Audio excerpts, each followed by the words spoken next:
Hi everybody, welcome back to Capricorn Radio TV. This is your host James and I'm joined again by my co-host Hilary Raimo. Hi Hilary, good to see you again. Hi everyone, hi. Good to nice see to you be Hilary.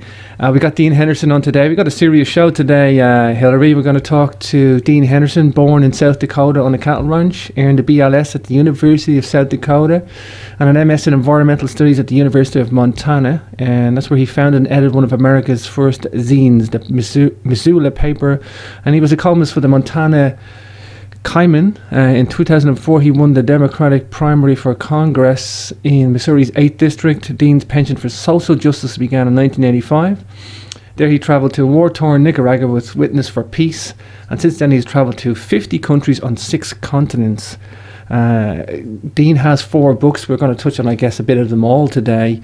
Big Oil and Their Bankers in the Persian Gulf, the Federal Reserve Cartel, Sticking to the Matrix, and The Grateful Unrich, Revolution in 50 Countries. So without further ado, let's bring on our guest, Hilary. Hi Dean, you're very welcome to the show, brother.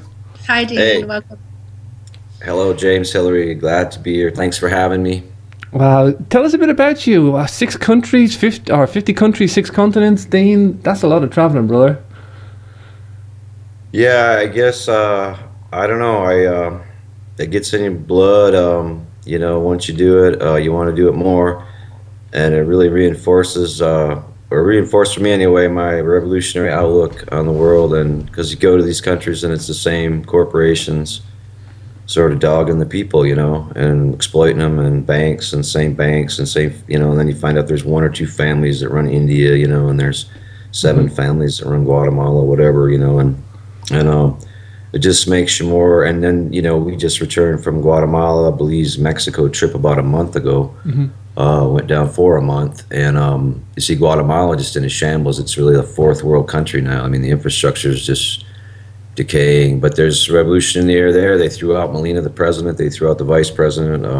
Molina is one of the 7 families, and he runs Gallo breweries and a bunch of snack companies, whatever.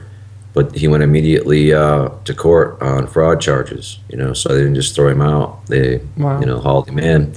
So there is signs of kind of a revolution brewing in Guatemala now too, as well. But yeah, it's just, I don't know. I'm for the working people, the weak, the poor. It's like Jesus taught, the Buddha taught, you know, the Vedas teach, the Quran teaches, you know, animism teaches. I mean, everybody, you know, it's like, well, so we have this culture we live in America where it's more like these really despicable right-wing people who want to kick poor people in the head, you know, and or degrade women, or degrade the environment, or degrade Mexicans, or degrade, you know, some weak person, or some, you know, or like, I don't know, it's just absurd. And so it's like our culture's got a bad set of values right now, I feel like, and we also can learn from these other cultures by traveling to these countries, you know, because when my book's The Grateful and Rich, it's like a double entendre because it's a Mark Twain. I typed it from Mark Twain, you know, my favorite show me stater here in Missouri, and he talks about the people that fawn before the rich, the feet of the rich, and worship them, and they themselves will never be rich, but oh, the rich, you know, man, you know. And but in another sense, the people I met on the trip, the trips that I took to these countries, were grateful and rich, and they're the nicest people you'd ever meet. They'll kill their last chicken for you. They'll kill their last pig for you. I mean, they'll really give everything they have, and they have nothing. And yet we live in this country where, you know, it's mine, you know, crazy I have stuff, a question. So. I have a question, if you don't mind. Yeah. When you started to get into the conspiracy world, tell me your story about how you broke into that, because not everybody just wakes up and is born into the realities of what they see as the, you know, behind the veil kind of thing. So I'm always curious about people like yourself who get into the conspiracy realms, and where they started, and what their breakdown process was of the delusion that we live in. That you know, what was that for you? Describe that for me. It's a really good question. I don't think I've ever been asked that question. It's a really good question. Again, I think for me, you know, it starts with this trip. I went with Witness for Peace. We were this was when Reagan was funding the Contras. Central America was hot. You had the FMLN ready to take over in El Salvador. You had the FSLN, the Sandinistas, fighting the the Somoza family, and took over Nicaragua. They were following this liberation theology, this Marxist path, or decidedly leftist path. So I was already there. I mean, I was already a leftist. But I think when I went to grad school and I did my thesis, actually, I did a master's degree, political economy of Middle East oil, the Gulf Cooperation Council, a regional resource security state for the regime of international capital accumulation. So, it's a long title, but it's basically how the GCC countries, including Saudi Arabia, also including Kuwait, Qatar, Bahrain, United Arab Emirates, and Oman, were all British puppets initially, and still are, as it turns out. And when you track down the facts of it, and the things like, well, the British SAS actually protects these royal families. I mean, it's the private British crown guards. The crowns are all connected, you see. So anyway, I started seeing how these crowns worked, and these are all crowns. These are all kingdoms over there. And then you start finding out who the owners of the oil companies are, because frankly, we had some really big protests in Missoula. Against the Nation magazine said we had the highest per capita protests in the country at that time in '89, '90 during the Gulf War. And I was one of the people leading those things, and it got crazy. We occupied the courthouse and took over the courthouse, took over the streets, and then the heat came after us, and they came in. But I did my thesis on that to find out who owns these oil companies. And when you find out the Rockefellers and the Rothschilds, according to documents, SEC documents, still are the biggest owners of these oil companies. And then you just follow the trail, and well, they do it through how? JP Morgan Chase, because they own that bank. Well, JP Morgan Chase, what are they? Well, they're one of, and you find out literally that 8 families own 52% of the New York Fed. It's no joke. And I got 3 sources in my book for that. Eustace Mullins is one of them. It needs to be further investigated. It's hard to investigate right now, honestly, because when Bush came into office, Bush 1, they got rid of a lot of this compact disclosure stuff, which is how I do my research, my thesis. And you used to be able to find out who the biggest shareholders were of all these companies and who was on the board and everything. You can still find out who's on the board from this Edgar database they now have with the SEC, but you can't find out the shareholders. Not only that, I filed a Freedom of Information Act request with the Comptroller of Currency, the Treasury Department, the Bureau of Engraving and Printing, and many others, and they all came back. They were denied. My FOIAs were denied based on national security interests. And so what we need, it comes down to the bank holding companies, and the bank holding companies own the Federal Reserve. And it's no big conspiracy even, actually. It's just the facts. I mean, it's not a conspiracy. It's just the facts. The Federal Reserve is a private corporation of banks, and their executives sit on the board. And the only thing federal about the Federal Reserve as far as government is the oversight. The Federal Reserve Board of Directors, which is appointed by the government. But they're all just bankers from Chase Manhattan and Goldman Sachs anyway. So let me I just want to stop. I want to pause first for just a second there. So when your awakening moment in the conspiracy world, if I understand you correctly, was when you started to do your thesis into that topic. So what was it like for you when you had that breakdown initially? I mean, because I'm asking you this question because a lot of times the conspiracy world and industry is like a delivery of information into somebody's consciousness, and they don't always know what to do with it. And I've been on the air for a long time, and I used to do conspiracy shows, and I used to talk to people like yourself and other things, variety of topics. But one of the things that I always noticed was that a lot of people reveal the information, but they don't really give people, some kind of relativity to how to deal and process that information. So I'm curious, always curious about people like yourself who write books and come out publicly to talk about these things. What your aha moment was and how your breakdown process was, because it helps other people understand how to use accurate and factual information that that really does exist in this topic. But you got to dig. You really got to dig sometimes to get into that. So would you say that as you were working on your thesis, it was just a smooth sailing ride for yourself to get into all of this? Or No, not at all. I mean, first of all, you run into problems with your thesis advisors because you come to them with the facts. Look here, Rockefeller Foundation, owns this part of ExxonMobil. Oh, look here, the Kuwaiti Emir's son was busted for heroin trafficking in Pakistan. And they just don't, it's like they don't want to see it. It's like it's right there in the newspaper or on the document. You have it in your hand, and they're just like, yeah, but we can't go there. Yeah, but we can't say that. Yeah, but, and so there was that. And I'm already a leftist, revolutionary leftist, so I'm already on the outs with a lot of, I'm not the normal guy. And then you add the conspiracy stuff to that, and it's like, oh yeah, there's very few people actually sitting in my seat. Webster Tarpley's one of them. But I mean, there's very few people. It's a weird genre, left-wing conspiracy. I take flack from the left because they think I'm nuts for talking about the Freemasons. I take flack from the right because I'm a Bernie Sanders supporter. So I mean, I take flack from everywhere. But I kind of I guess I set my. I mean, I don't know. Maybe it's just that's what the truth is. I don't think there's any getting away. There's no getting away with it. If you're going to take on this topic and you're going to go public with it, you're going to automatically open yourself up for that. Don't you think, James? Sure. Totally, yeah. I think it's kind of pop culture to talk about Federal Reserve now. I know you probably pioneered a lot of this stuff, Dean, but a lot of people are very aware of the Federal Reserve and its shenanigans, if you want to call it that. And for that matter, the Rockefellers and J.P. Morgan. Maybe you could talk a little bit about narcotic cartels and how they are... We know from this part of the world, because narcotic cartels are deeply involved in political movements, which were then with a global international surveillance network, and we've had cases of that in England and Ireland, not given specifics, but maybe you could bring in the narcotic cartels and what their level of, and you alluded to that with the case you just mentioned, how important and how big is that maybe in comparison to the oil cartels? Sure. And just, I want to make one other point with Hillary's comment, because I think it is important what you're talking about. And I think, and I've said this before, I'll say it, this is important.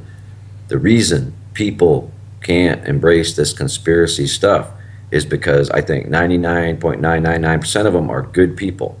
And this stuff, this little tiny bunch of bloodline, crazy, who knows, reptilians, whatever they are, they're not human. They don't act like us. And they're not nice at all. And most people, this 99.99% of people, want to believe in human nature being good. And it is good, too. It is good. But it's so hard having, wanting to stay there, but yet being able to go and look at this stuff, and just seeing it, and it just hurts. And I think that's why so many people have a hard time going there. But anyway, the drugs, well, yeah, I mean, it's a $400 billion a year industry. It's right up there with arms, and it's right up there with oil. They're the three biggest commodities by revenue in the world. That's why I wrote the book, Big Oil, because it's about these three commodities: the arms, the guns, and the drugs. And it turns out the same people involved in all three are the central bankers. You see, and it's no joke. The Swire family in Hong Kong, the Jardine Mathesons. Swire family owns Cathay Pacific, the airline of Hong Kong. The Sutherlands, brought it to the United States with the Perkins family, the Boston Brahmins, all the opium wars. They were running the opium on the East India ships, right, with the slaves. They imprisoned Gandhi for, what do they call it, disturbing the revenue. That's why they imprisoned Gandhi, because that's why. I mean, it was mainly because he was blocking the Chinese, the opium wars were going on in China, which we totally imposed on him. This was a Freemason even back then, and again, all these families are high-level Freemasons, and they went into Hong Kong, and they got a foothold. And HSBC to this day is that foothold. I mean, it's the second largest bank in the world, Hong Kong Shanghai Bank Corporation, HSBC. And but it's Hong Kong Shanghai Bank Corporation, don't forget. And they laundered all the drug money in Vietnam, which was growing in the Golden Triangle. It's no coincidence when that war winds down, the drug trade moves to the Golden Crescent, which is Afghanistan, Pakistan, northern Iran, because again, the CIA set up bases in Pakistan. They plant the poppies in Afghanistan so they can blame the Afghan government, which just happens to be a leftist government, the Tariqi government. Very few people realize that. They think it was some Soviet invasion. It was not. We actually were training the Mujahideen before the Soviets came in, and assassinating people in the Tariqi government even, and all kinds of stuff. And then they came in. So Soviets, they very much did what they did in Syria here. They were coming to the defense of the Tariki government, which didn't work in the end. And we got the Taliban. But even Hamid Karzai the other day, he's talking about the former Pakistani prime minister, and he made some interesting comments on RT. I don't know if you guys caught that, but he's talking about how he thinks they're training ISIS in Afghanistan. Mm-hmm. And of course, there's no coincidence that there's this huge heroin epidemic in the United States right now.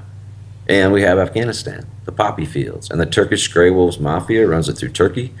And their Freemason affiliates, secret societies are very important because they're secret and they can run drugs. It's not that hard, it's just people are so stupid that it's right in front of us. Okay, the Bahamas, the Cayman Islands, the Isle of Man, the Isle of Jersey, Panama. Why are all these countries, these banking-free zones, and who owns them all? The British Crown owns them all. They're all British Crown controlled. And London itself is just this huge wash of money. There's no regulations in the city of London. It just goes through. So you get the oil money coming in from Kuwait and the Saudis. You got the drug money coming from Colombia and Afghanistan. You got all kinds of other money coming from mafia people everywhere else, because it's a mafia. And they are Zionists, they're extreme Zionists, which is why they use Israel. They don't like Jewish people, these Zionists. They hate them. They hate all poor people, all working people. But they wanna control the oil. So Israel's the tool to do that. And Saudi Arabia is also a tool to do that. It's the Muslim tool, but again, you have the Muslim Brotherhood and the House of Saud. It's the Freemason affiliate in the Muslim world. So my book, Big Oil, gets into these secret societies and all this stuff.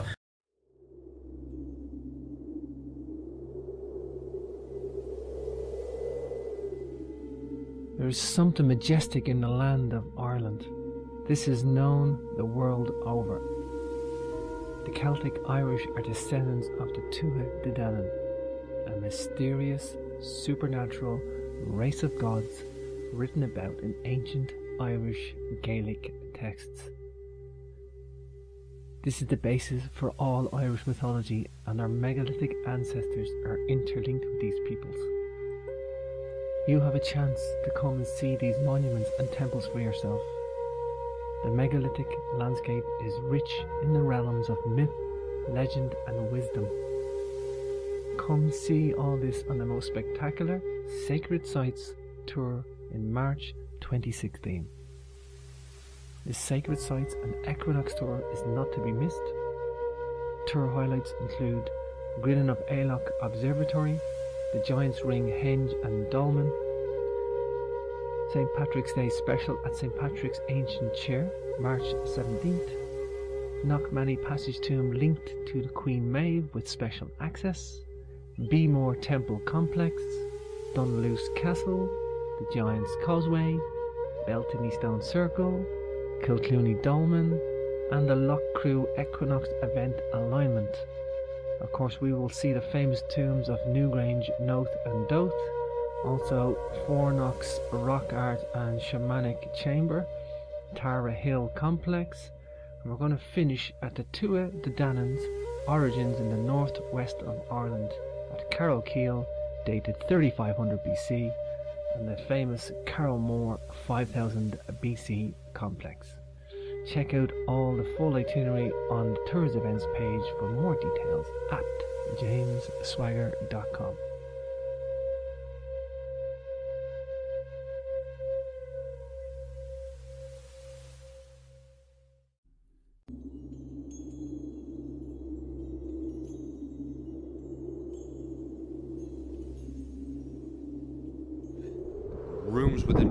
Rooms, right? And then you got the inner sanctum. You can see where this was probably covered over. This overlap here. It would have corbel vaulted and overlapped this chamber here. So this would have had a covering. This would have had a covering. And this is all just backfilled to make the mound up, which has been reduced down to nearly ground level.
and also the Kabbalists in Israel are involved. And it's crazy, man. It's stranger than fiction, but it's all. I got 936 footnotes, I think, in that book. What do you think of the deep web, the case of the Silk Road case? 2013, the FBI arrested Ross Ulbricht, who had created a black market in the deep web to eliminate the mafia's use of everything you just described. So basically what he did was he took out all the middle people.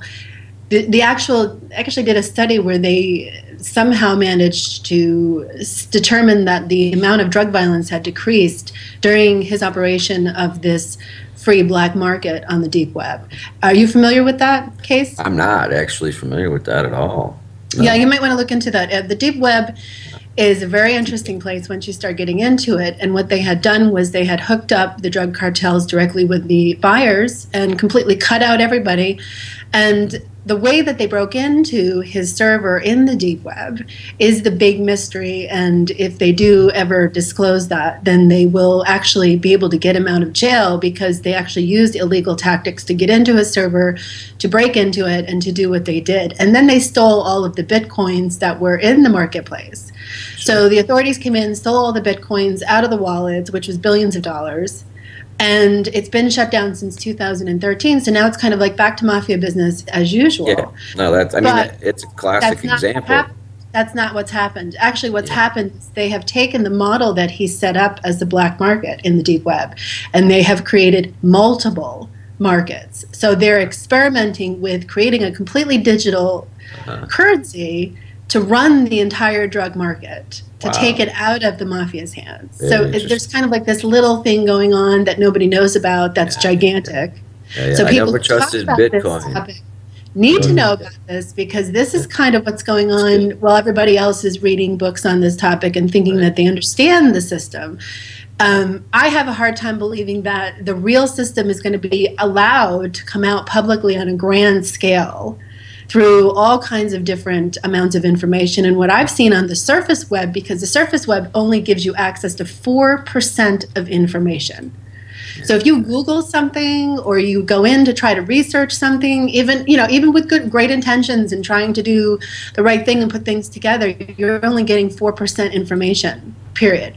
Unless you have direct access into the deep web, where then you can go really search through the dark, dirty underworld of human civilization. But he's in jail. He was set up in a lot of ways. There was a lot of animosity in the ownership of that black market, but it was definitely a really interesting case. And anybody who's interested in reading more about it should, because it unveils something gargantuan that's happening, and nobody even knows it's existing. Nobody's talking about it. Yeah, it's classic. I mean, wipe out the competition and all that, and. I mean, but bottom line is this. Bottom line is HSBC and along with Standard and Chartered are the money laundering banks mainly. Although all of them do it. Every single one of them. Citibank, Chase. Actually, I should say this. I should say the American big banks are more in Colombia, but the British big banks kind of run it all. Barclays is another one. The drug money, because of what I was saying about, the city of London, and also because that is the very top of the pyramid. I mean, the Rothschilds own Barclays. The Rothschilds own HSBC, big chunk of it. They own Shell. They own Glencore. They own Xstrata. They own Rio Tinto. They own Anglo American. They own De Beers. They own the diamond monopoly. They own Engelhart, the gold refining monopoly. There's one gold refiner in the world. It's called Engelhart. The Rothschilds own it.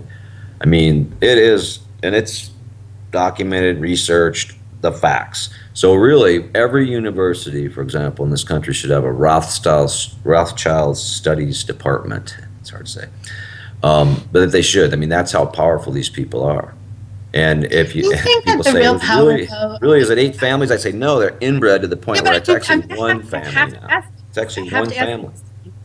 Do you really think that the people that are in the true states of power are going to be known? I mean, to me, I think that the Rothschilds, sure, we can all document the corporate ownership all the way up and down the line, but how many people in the world really understand contractual language, let alone how corporations are set up? The Temple Bar. I think I think to inform people as to the realities of what's happening, you have to instruct them on how corporations are structured and contractual language, which is like a completely different language on this planet. Sure. So, I mean, and I think that when we're talking about these big families, and maybe it's just me, in my opinion, I think we have to keep in mind also that there's a lot of disinformation in the conspiracy world industry. I think there's a lot of regurgitation. People just take information, take it as truth because. But this isn't one of them. But this isn't one of them. The Rothschilds are worth $100 trillion. I'm just saying as a conspiracy. And this isn't one of them. But I agree. There's no chemtrails. I mean, it's just diversions. But what we need to do is nationalize the Federal Reserve. If it's 8 families, if it's 9 families, if it's 10 families, does it really matter? But it's 8 families as of right now. Lehman Brothers was taken over by Barclays. So basically the Oppenheimer family is sort of the 8th family, and they're eclipsing the Lehman family now, or they're marrying each other basically is what they're doing. But there's 8 families. And there really is. So what we have to do is nationalize the Federal Reserve. And they don't just own the Federal Reserve. They own the Bundesbank. They own the Bank of France. They own the Bank of England. They own the Bank of South Africa. They own the Bank of Canada. They own it all, baby. They own everything except Libya. But now they do. They own Iraq. Yeah, they got that now. They don't have Iran. They don't have Syria. They don't have North Korea. They don't have Cuba. And they don't have Sudan. And that's why South Sudan happened. They lopped off South Sudan because Sudan is a radical country, and they wouldn't allow it. And they said, okay, fine, we'll just take South Sudan. That's where all the oil's at anyway. And that's why there's a war down there. I wrote an article about it. It's called the Rothschild South Sudan Oil Grab, because they own Glencore, and they're the ones doing it. It's amazing. You look who funded Charlie Hebdo, Rothschilds. You look, I mean, it's just, people just, I don't know. But you got to pay attention. You just got to pay attention. That's all you got to do. Well, you have to pay attention, and be brave, because if you're not brave and you don't want to name the names of these families, I understand, but I want to name their names because I'm brave, and I want to hold them accountable. Don't we do that okay, we can hide behind corporations all we want, but if we can go to the families that own the corporations, what's the difference about the law? What's the difference about the contract law? Hold them accountable, the families, the shareholders. They own the company, they're accountable, but we don't do that. And the left gets caught up in this, corporations aren't people. It's like, doesn't matter. Maybe they should be people. Would people be treated like this? No. I mean, what's the difference? The whole thing is we got to identify the shareholders, and we have to protest, and we have to, and the best thing we could do is nationalize the Fed, which is why, Webster Tarpley works on this. I work on this. Some people work on this now full time. And there's a reason that people know the family names now and the Rothschilds names, because we've been hammering this stuff out for a while. But it's true, and we need to do it. And Kennedy tried to do it, and he got killed. And Lincoln tried to do it, and he got killed. And Garfield tried to do it, and he got killed. So it's not easy. But if we have a consciousness of people that know these things and are brave, then Obama can do it, and it's consciousness, baby. We've done it. That's what I believe. But until that happens, the consciousness isn't there, and he's in danger. That's what I believe. So be brave. Tell everybody you know, go to truck stops and talk the same way. I don't just talk this way with you guys. I talk this way when I go to West Plains. It's a little hick town full of Baptists and, whatever, right-wing Republicans that I live near. I don't care. I moved out of Leftyville a long time ago. What do I want to preach to the choir for? I don't live in Portland, whatever, no, I don't live in Portland because there's too many damn people in Portland. And we got a bunch of cool people out here that own property too, by the way, if you ever get tired of the city.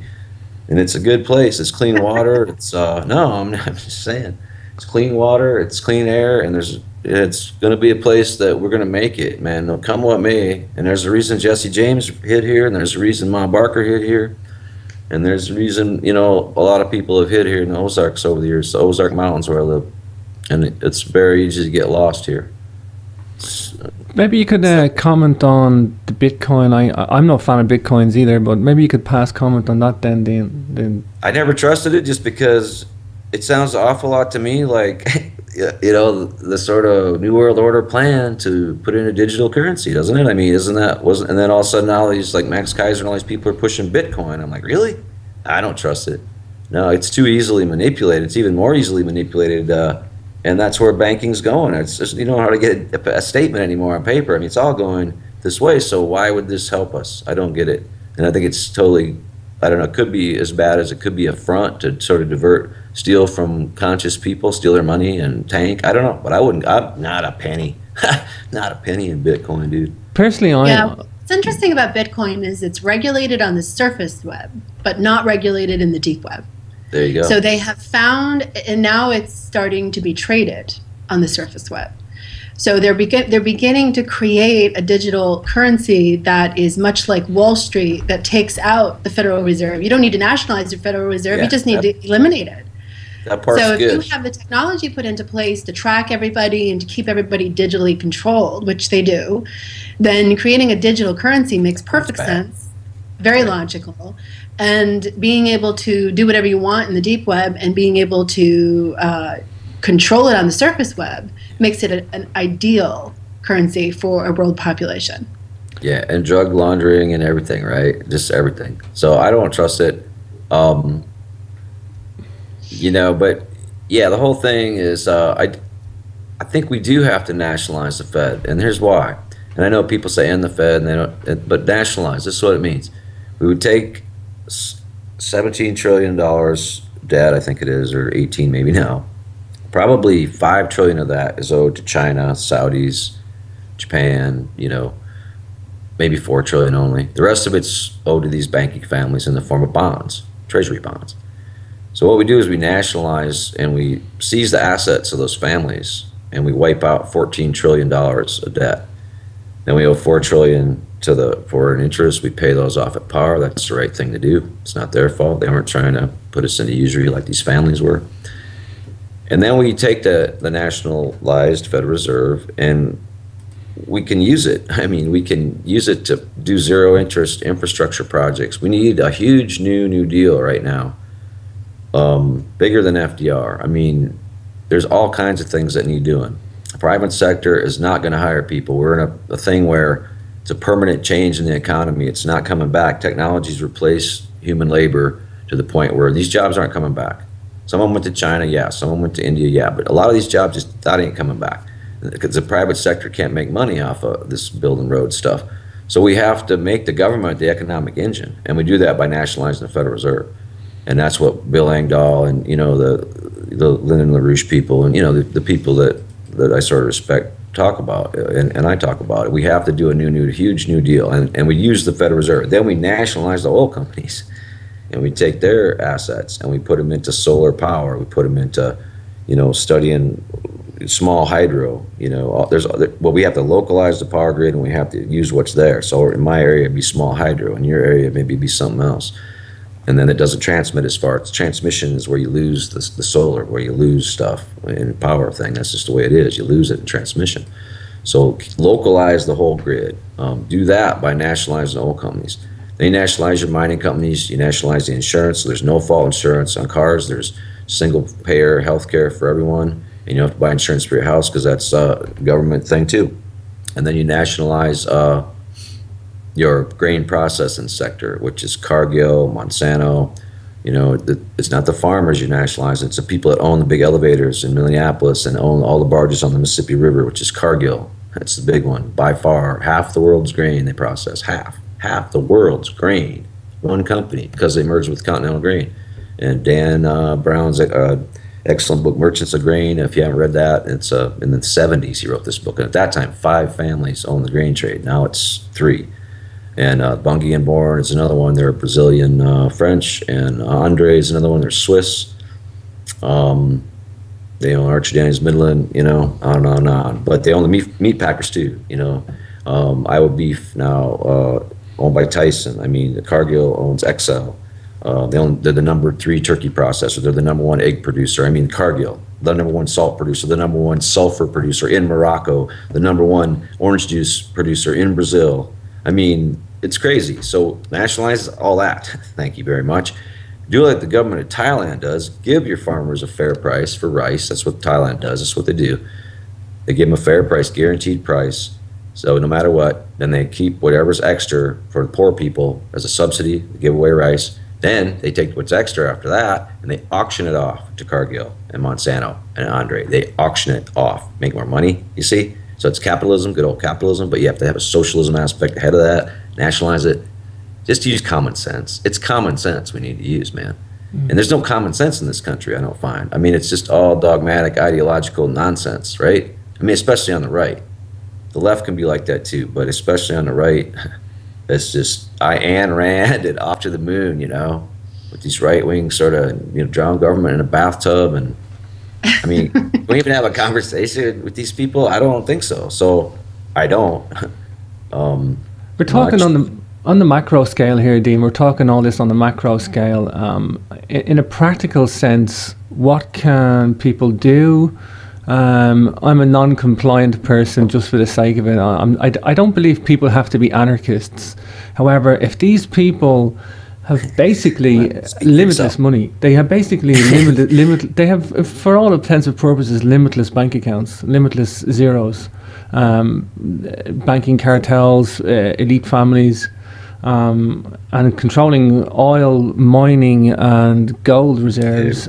Is basically, you're never going to win against these people. However, if people go willingly into these systems, Bitcoins, for example, I mean, it's you're just doing the job for them. So I agree, man. Well, they make it trendy and they make it easy, and you have a whole generation of human beings coming up underneath old people like us who know nothing but digital life.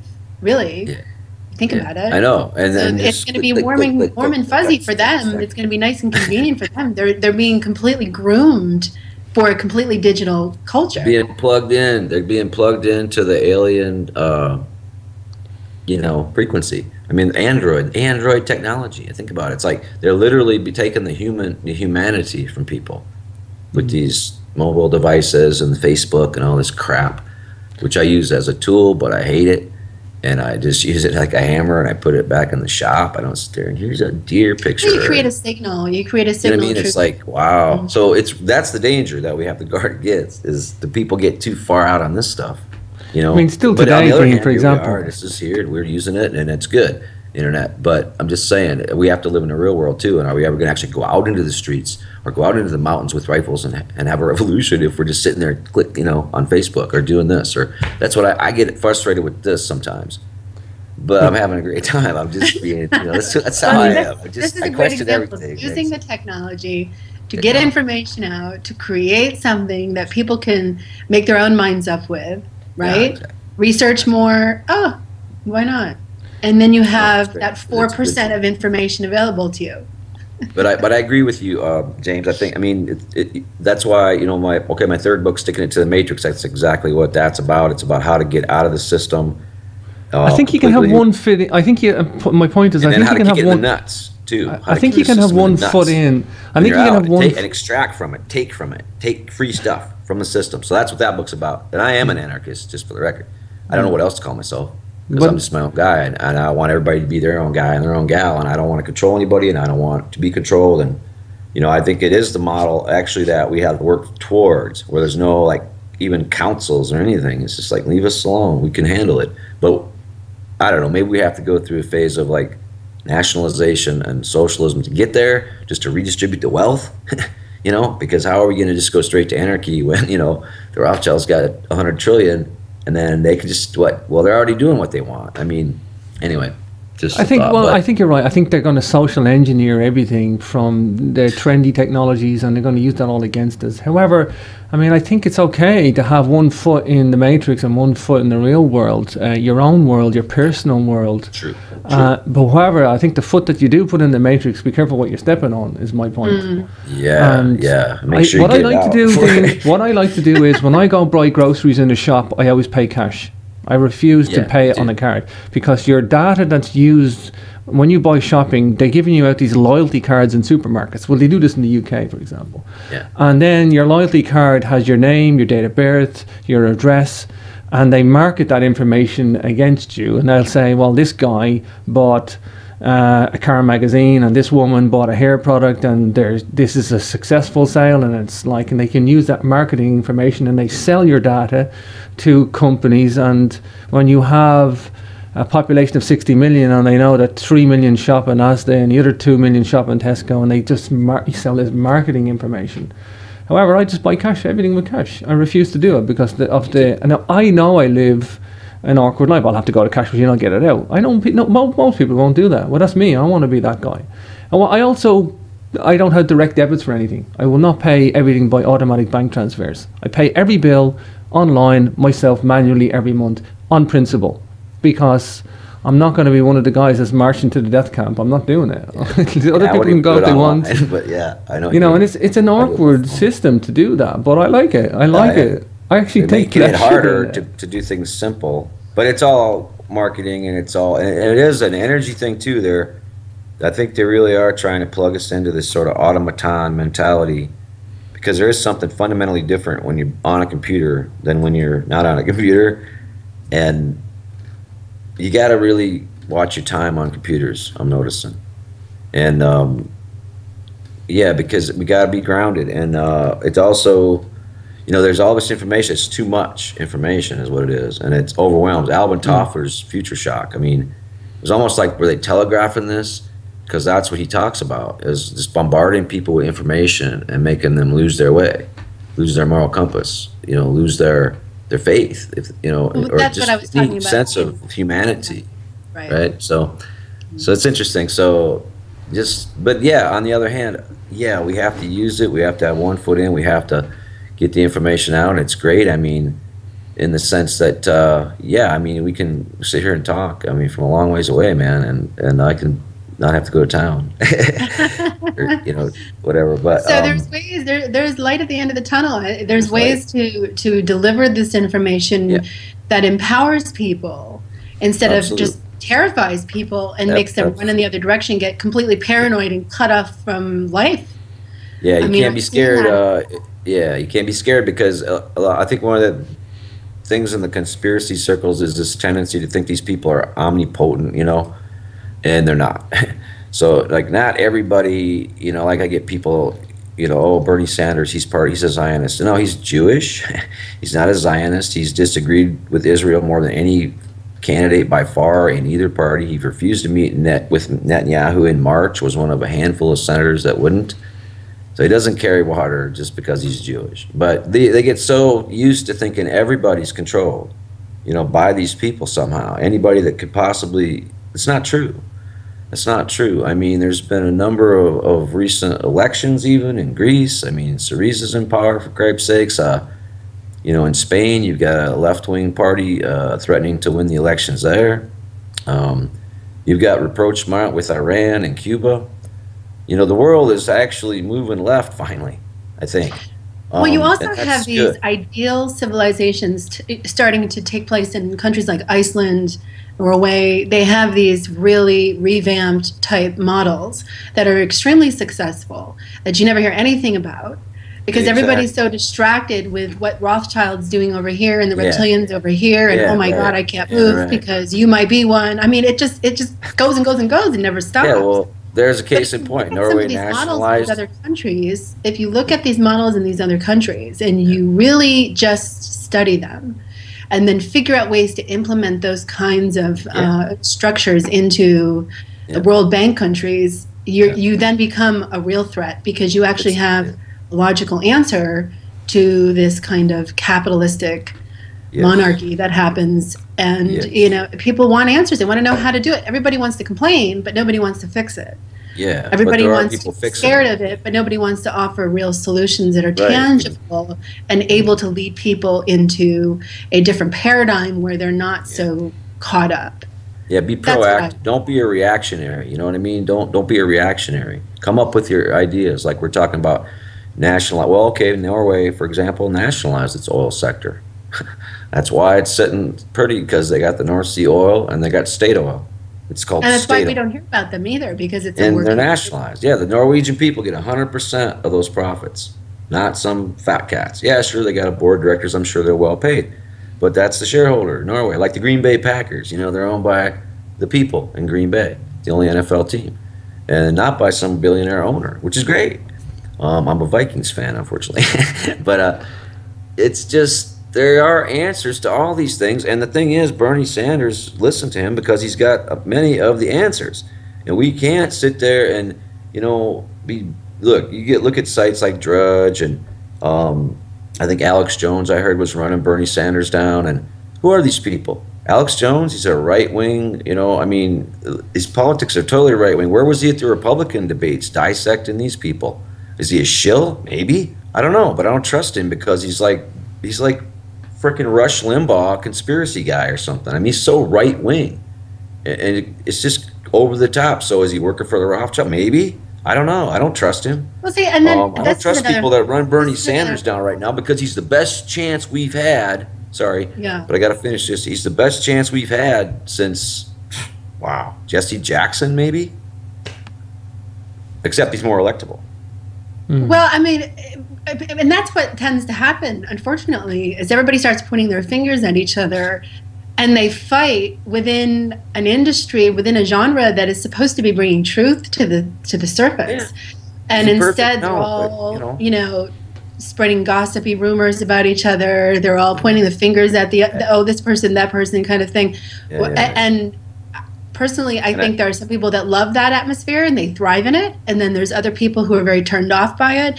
So there's valuable information that these people have to get out to people. But because of the delivery system, because of the integrity of, you know, staying true to truth and not just getting caught up in the other stuff, gets lost and convoluted. So people end up not being really sure what's real, what's not, and they start to judge personalities instead of information, and then it just gets to be, you know, a giant ridiculousness. So and I wouldn't be dissing Alex, but he's dissing Bernie, so that's, you know. Well, and I get it. I mean, that's what people real careful. do. They get people to compete with each other. Competition is a necessary energy in the construct that we're talking about today. Without competition against other people, other races, man versus woman, et cetera, you would not have the paradigm you have today. It has to be ingrained, indoctrinated, and completely embedded into your being for the construct work. So in order to deroot that, you have to take that all apart. And that's part of the takedown that I was talking about in the beginning of the show, which is why I always ask that question, because I went through it myself. One of my spiritual teachers at the time said, read everything you can on David Icke, and I almost had a heart attack when I opened up the cover because I was like, what? But I did it because of my own integrity. Did you read everything?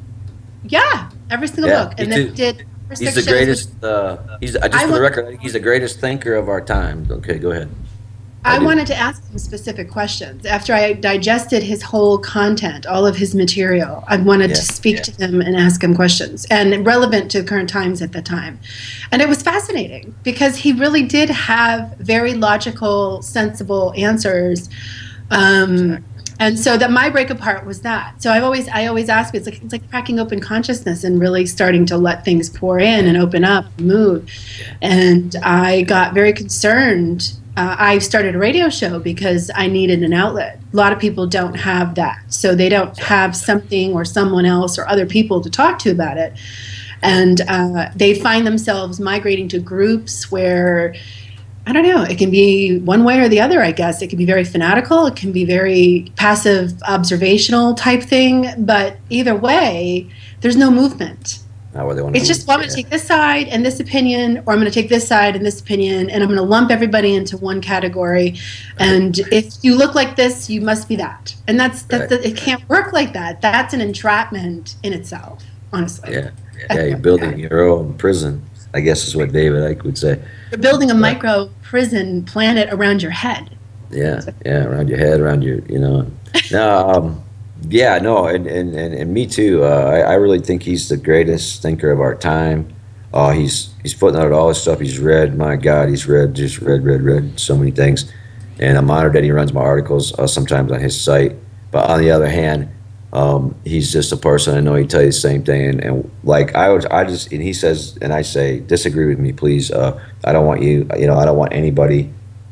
Oh, this is my hero, or this is my guru, or this is no, he doesn't, and David doesn't want that either. And it's just like, but it's awakening. It's an awakening. It's like I say, it's a letting go of your knowledge or my knowledge. It's just knowledge, right? Nobody's got a lock on any of this stuff, and it can't work that way. And that's the essence of anarchy, I guess. To me, too, is just, everybody's equal to start with. Everybody's equal, and nobody's that important. I like this statement from the Lakota people. I grew up in South Dakota, so I was influenced heavily by Lakota people. And they said, we're not much, but we're a whole lot more than nothing. you know. And to me, that's a good way to think, kind of in life, you know. We're not much, we're humble, but on the other hand, we're all really special, you know. We all have a reason to be here, and you know, I think that's the way to be, man. That's the way to be. But I'm pretty much a hermit. I mean, I go to Memphis once in a while for press TV interviews, debates, whatever. If they want me in studio, otherwise I just do that at home too. And I'm a hermit. I go to concerts. I do like going to concerts. I love traveling still. But I mean, you know, yeah, it's hard when you're. I guess that's one thing is this. You know, I got a really good friend here, Tom. I'm lucky, but other than that, just nobody really gets me here in the Ozarks, and my wife puts up with me. But I mean, they do, but you know, it's just like I don't socialize here because of that. It's just it all gets down to politics, and that guy thinks 911 was an inside job, and I don't know.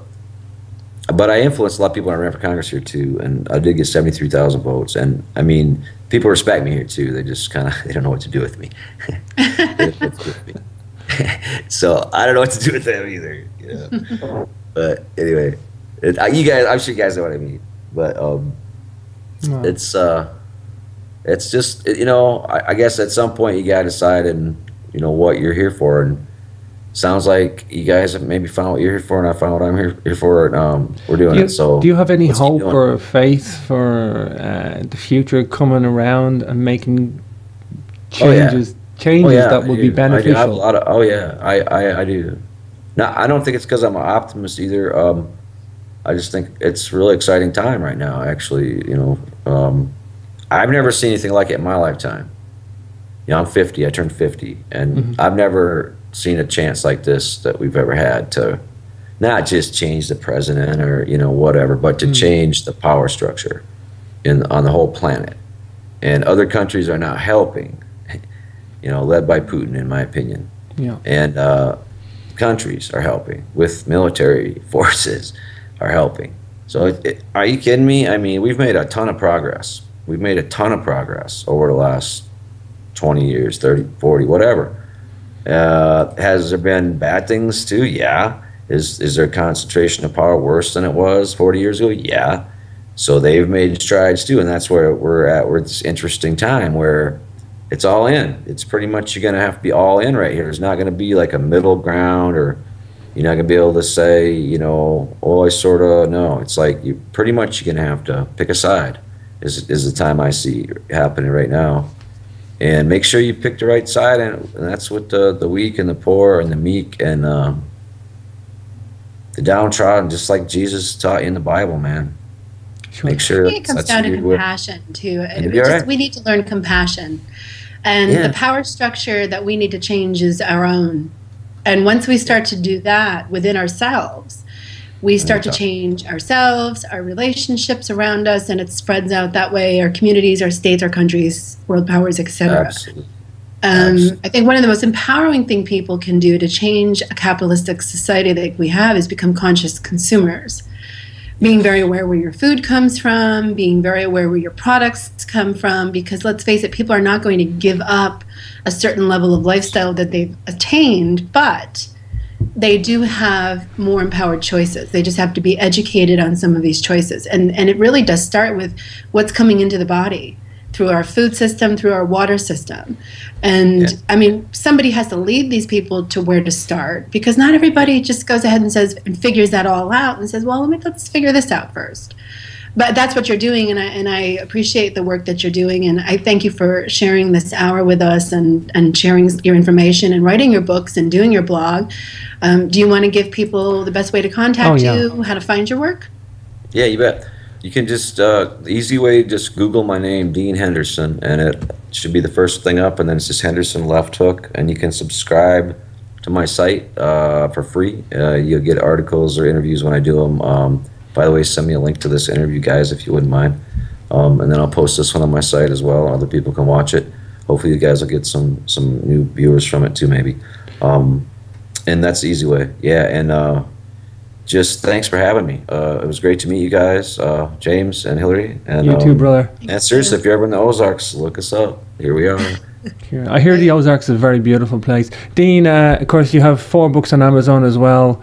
So you can search Dean Henderson on Amazon. You can read about him there. Links back to the blog. But yeah, that's hendersonlefthook.wordpress.com. You can do a Google search for that as well. Dean, great to see you. Hillary, great to see you as always. Bye, guys. All right. Thanks, everyone. Take care. Thank you for having me.